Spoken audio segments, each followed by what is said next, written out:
প্রায় 1.5 লক্ষ পুলিশ সদস্যকে নির্বাচনী প্রশিক্ষণ দেওয়া হবে। আনুমানিক 45,000 ভোট কেন্দ্রের জন্য প্রায় 5,85,000 জনকে প্রশিক্ষণ প্রদান করা হবে এবং হচ্ছে। এবার নির্বাচনে বিজিবির প্রায় 1100 প্লাটুনে 33,000 সদস্য নিয়োজিত থাকবে। মাঠ পর্যায়ে জেলা প্রশাসক, পুলিশ সুপার, উপজেলা নির্বাহী অফিসার এবং ওসিদের নিরপেক্ষভাবে কাজ করার নির্দেশনা প্রদান করা। 4 ছিল আইন শৃঙ্খলা বাহিনী সহ নির্বাচন সংশ্লিষ্ট কর্মকর্তারা যাতে কোনো আইন বহির্ভূত কাজ না করে সেই বিষয়ে নির্দেশনা প্রদান করা। 5 ছিল আসন্ন জাতীয় সংসদ নির্বাচনে নিরাপত্তা নিশ্চিত করতে ঝুঁকিপূর্ণ সকল ভোট কেন্দ্রে সিসিটিভির ক্যামেরা স্থাপন ও কার্যকর মনিটরিং ব্যবস্থা করা।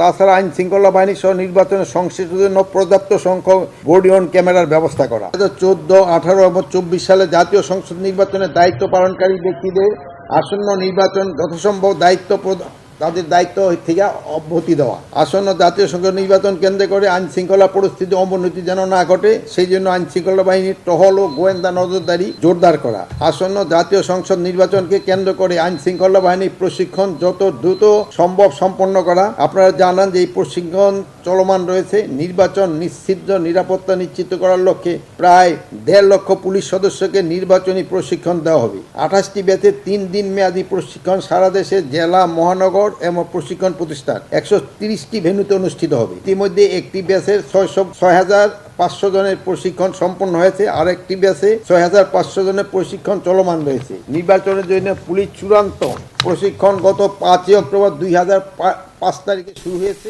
আগামী 15 জানুয়ারি 2026 তারিখে সকল ব্যাচের প্রশিক্ষণ সম্পন্ন হবে বলে আশা করছি। আনসার ভিডিপি সদস্যের প্রাক নির্বাচনী প্রশিক্ষণ শিরোনাম প্রতি কেন্দ্রে 13 জন হারে আনুমানিক 45,000 ভোট কেন্দ্রের জন্য প্রায় 5,85,000 জনকে প্রশিক্ষণ প্রদান করা হবে এবং হচ্ছে। তন্মধ্যে 1,35,000 জনকে অস্ত্রসহ এবং 4,50,000 জনকে নিরস্ত্র প্রশিক্ষণ প্রদান করা হচ্ছে। আগামী জানুয়ারি মাসের মাঝামাঝি সময়ে আনসার ভিডিপি সদস্যদের প্রশিক্ষণ শেষ হবে। তাছাড়া জাতীয় সংসদ নির্বাচনকে স্ট্রাইকিং ফোর্স হিসাবে আনসার ব্যাটালিয়ন সদস্যরা নিয়োজিত থাকবে।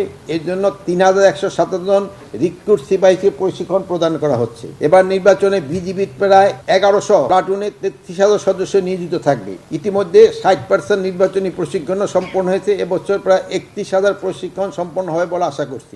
এছাড়াও সদস্য মোতায়েন করা হবে। আসন্ন ত্রয়োদশ জাতীয় সংসদ নির্বাচনে সীমানা পুনর্নির্ধারণকে কেন্দ্র করে আইন শৃঙ্খলা পরিস্থিতি যেন অবনতি না ঘটে সেই বিষয়ে প্রয়োজনীয় ব্যবস্থা গ্রহণ করা হবে। তাছাড়া আরও কিছু গুরুত্বপূর্ণ বিষয় আলোচনা হয়েছে। এর মধ্যে ছিল ফ্যাসিস্ট আওয়ামী লীগের ঝটিকা মিছিল, যেটা আগের তুলনায় অনেক কমে এসেছে। পার্বত্য চট্টগ্রামের পরিস্থিতি এখনও শান্ত ও ভালো রয়েছে, বাট সেখানকার আইন শৃঙ্খলা পরিস্থিতি নিয়ন্ত্রণে রয়েছে। ফ্যাসিস্টদের লোকজনকে শারদীয় দুর্গাপুজো অনুষ্ঠান যাতে শান্তিপূর্ণ অনুষ্ঠিত না পারে সেই জন্য বিভিন্ন ষড়যন্ত্রের চেষ্টা করেছিল, কিন্তু ফ্যাসিস্টদের কিছু বুদ্ধিজীবীও এতে ইন্ধন জুগিয়েছিল। কিন্তু আইন শৃঙ্খলা বাহিনীর সক্রিয় তৎপরতার কারণে এবং প্রশাসনের তৎপরতার কারণে তাদের এই চক্রান্ত নকশাত করা সম্ভব হয়েছে। সকলের সহযোগিতায় শারদীয় দুর্গাপুজো উৎসব নিরাপদ, শান্তিপূর্ণ, উৎসবমুখর পরিবেশে অনুষ্ঠিত হয়েছে। এছাড়া মাদকের ক্ষেত্রে আমাদের একবার 0 টলারেন্সের নীতি গ্রহণ করা হয়েছে। আপনারা জানেন যে কক্সবাজারের থেকে মাদকের আসার সংখ্যাটাও কিন্তু কমছে।